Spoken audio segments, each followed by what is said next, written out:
I want to start by saying that I don't have the best relationship with my mom. I have an older sister, and growing up my mom always tended to control me and tried to override any decisions I make, saying that I was young and naive and she always knew better. I cut contact with her for a few months after she tried to get involved in my marriage. My husband and I've been together for 3 years, and he has always been telling me to be more gentle with my mom. I had a miscarriage a few days ago. It's devastating and I really thought it'll get easier, but I'm still feeling excruciating pain and frustration. We were happy and excited, but all that disappeared suddenly, and it was hard for me to take because I thought everything was fine. I didn't tell anyone, especially since I'm currently dealing with some health issues. I didn't tell anyone in the family. My husband promised not to tell until I'm ready. My mom kept asking me questions and brought up my pregnancy constantly, and my answers were short. Because I didn't want her to know, since she'd call everybody and let them know. She's always like this, that's why I tend to keep things private. I decided to not visit for a couple of days, hoping she'd stop asking questions. Then I found out on FB that my mom announced my miscarriage on her page, and I didn't know about that. I was shocked. I freaked out when I started getting calls from family members, and I have no idea how many people knew about it. I was so mad to the point of shaking. Everyone kept berating me for not telling them. I called my mom and I yelled at her. She defended herself, saying that she was just looking for support and that I should have told her about it first time she asked what was wrong. I asked her who told her, and she said she had a talk with my doctor, but I shouldn't be mad because she's my mom and she had the right to know what's going on. I argued with her about getting involved in my personal life and disregarding my feelings and cutting me off guard like that. I went to the doctor and I lashed out at her for releasing my private medical information to my mom and causing me to deal with everyone asking why I was hiding my miscarriage from them, even though I was just waiting for the right time. I told my doctor that I was going to file a complaint against her the same day, since she didn't respect my privacy, and decided to give my mom information about my medical records. My mom heard and started berating me, saying it wasn't the doctor's fault and that she was a friend of hers she knew years ago, but I didn't know about it. She said that I went too far and acted like my family were strangers. She said that she's my mom and I didn't need to overreact like that. All I needed was time and space. Now I have to deal with all this stress and I'm a mess right now. My brother texted me a few minutes ago and said he wants to come over and talk to me. He was the first to call me and berated me and said that I was being hostile towards everyone for no reason. I haven't replied to his text yet, but I don't want to see anyone right now. I can't take one more word from them. I am a 32 years old female, and I was raised Mormon, but I'm not now, nor do I follow any other religion. My mom is still very much in the cult.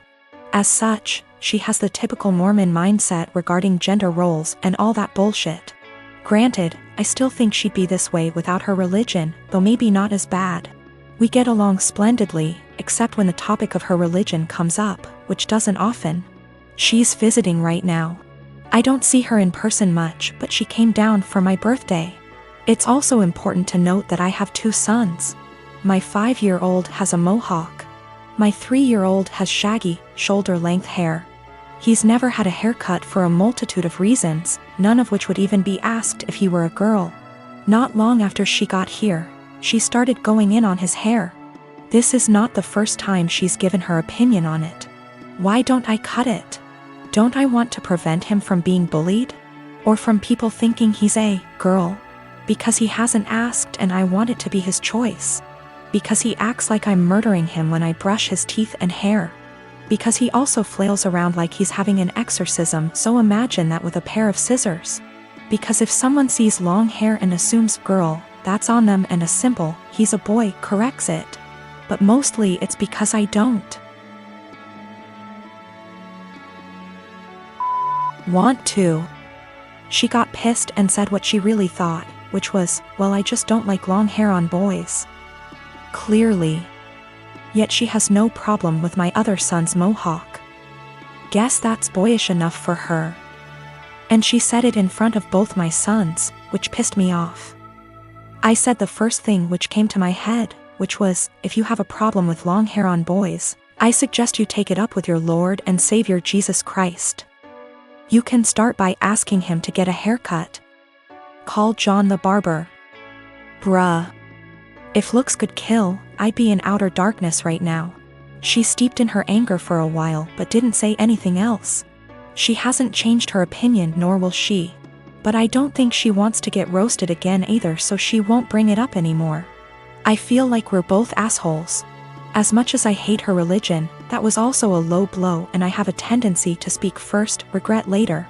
Though I don't necessarily regret my words, I do regret how they made her feel. She is my mom after all.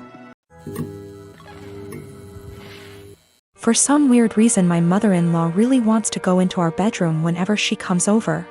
On one occasion I followed her as she went upstairs. I was going to get something for my child as the bedrooms are upstairs. And she walked past the bathroom on the main floor and up the stairs behind it. She didn't hear me, and I caught her walking straight into my room and rifling through bills on my dresser. She denied snooping, even though I'd just watched her do it, and said she was just going to use our bathroom because she couldn't find the other ones. She walked right past the one on the main floor and another one in the upstairs hallway to go into our bedroom. Since that happened, I installed an exterior doorknob that requires a key on our bedroom door and one on the door to our office / spare bedroom. However, she's still always forgetting where the bathroom is and trying the bedroom and office door. This really ticks me off. My husband says that I just get annoyed at this because everything she does drives me crazy, and since we've put locks on the rooms we don't want her in, there isn't really a problem anymore. Well, over the holidays we had my in-laws over for dinner, and before they came I was searching for the bedroom keys. We hadn't used them in a while since we only lock the doors when mother-in-law comes over.